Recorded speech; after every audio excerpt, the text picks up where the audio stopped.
नमस्कार शेतकरी बांधवांनो, आजच्या व्हिडिओमध्ये आपण पी.एम. किसान सन्मान निधी योजनेबाबत 20 जून 2026 पर्यंतच्या सर्वात मोठ्या आणि ताज्या अपडेट जाणून घेणार आहोत. ओके, 23वा हप्ता नक्की जमा झाला आहे का? कोणत्या शेतकऱ्यांच्या खात्यात 2,000 रुपये आलेले आहेत? ई-KYC नसल्यास नक्की काय होणार? फार्मर आय डी किती महत्त्वाचा आहे आणि लाभार्थी यादी नक्की कशी तपासायची? या सर्व प्रश्नांची उत्तरे आजच्या व्हिडिओमध्ये तुम्हाला मिळणार आहेत. ओके, म्हणून व्हिडिओ तुम्ही शेवटपर्यंत नक्की पहा. ओके, सर्वप्रथम जी सर्वात मोठी आणि पहिली आपली बातमी जी आहे, अपडेट आहे, ती पाहूया आपण. 20 जून 2026 रोजी पी.एम. किसान योजनेचा 23वा हप्ता आता जारी करण्यात आलेला आहे. देशाचे पंतप्रधान नरेंद्र मोदी यांच्या हस्ते हा हप्ता शेतकऱ्यांच्या खात्यात जमा करण्यास सुरुवात झालेली आहे. ओके, तर शेतकरी मंडळींनो, या हप्त्याअंतर्गत पात्र शेतकऱ्यांच्या खात्यात थेट 2,000 रुपये जमा होणार आहेत आणि ही जी रक्कम आहे ती DBT म्हणजे डायरेक्ट बेनिफिट ट्रान्सफर पद्धतीने थेट बँक खात्यात पाठवली जात आहे. ओके, यावेळी देशभरातील सुमारे 9.44 कोटी शेतकऱ्यांना लाभ दिला जात आहे. यासाठी केंद्र सरकारने जवळपास 18,880 कोटींची रक्कम जी आहे ती आता वितरित केलेली आहे आणि ही पी.एम. किसान योजनेतील एक मोठी आर्थिक मदत मानली जात आहे.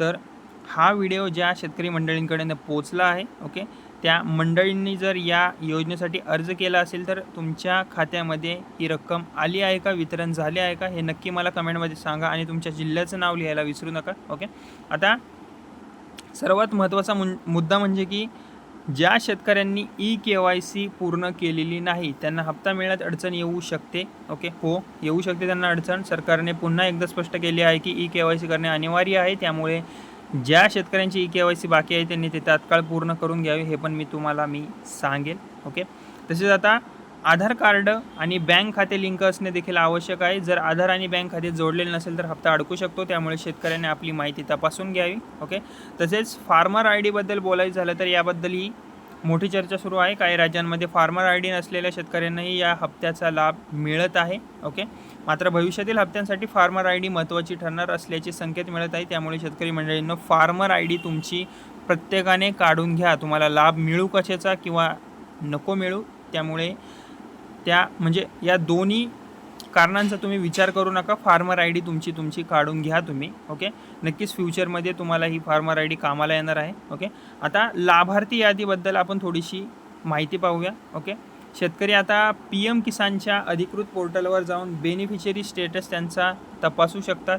ओके, तुमचा अर्ज नक्की मंजूर झाले आहे का, हप्ता जमा झाला आहे का, तुमचे नाव यादीत आहे का, याची माहिती तुम्ही तिथे जाऊन चेक करू शकता. ऑनलाईन तुम्हाला मिळू शकते. ओके, तर मित्रमंडळींनो, ओके, पी.एम. किसान योजनेअंतर्गत पात्र शेतकऱ्यांना दरवर्षी 6,000ची आर्थिक मदत दिली जाते आणि ही जी मदत आहे 3 समान हप्त्यांमध्ये दिली जाते. प्रत्येक हप्ता 2,000 रुपयांचा असतो मित्रांनो.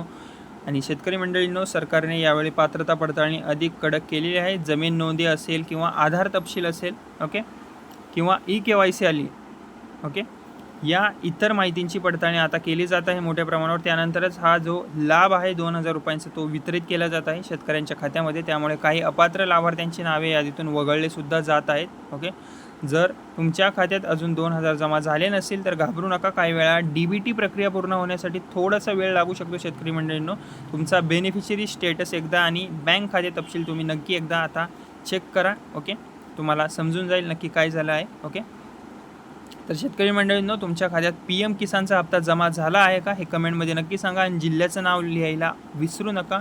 व्हिडिओ आवडला असेल तर व्हिडिओला माझ्या लाईक करा. तुमच्या इतर शेतकरी मित्रांपर्यंत हा व्हिडिओ नक्की शेअर करा आणि पी.एम. किसान, पीक विमा, सौर पंप योजना, मिनी ट्रॅक्टर योजना आणि सर्व सरकारी योजनांच्या ताज्या अपडेटसाठी माझे बडी नावाच्या चॅनलला सबस्क्राईब करायला विसरू नका. धन्यवाद.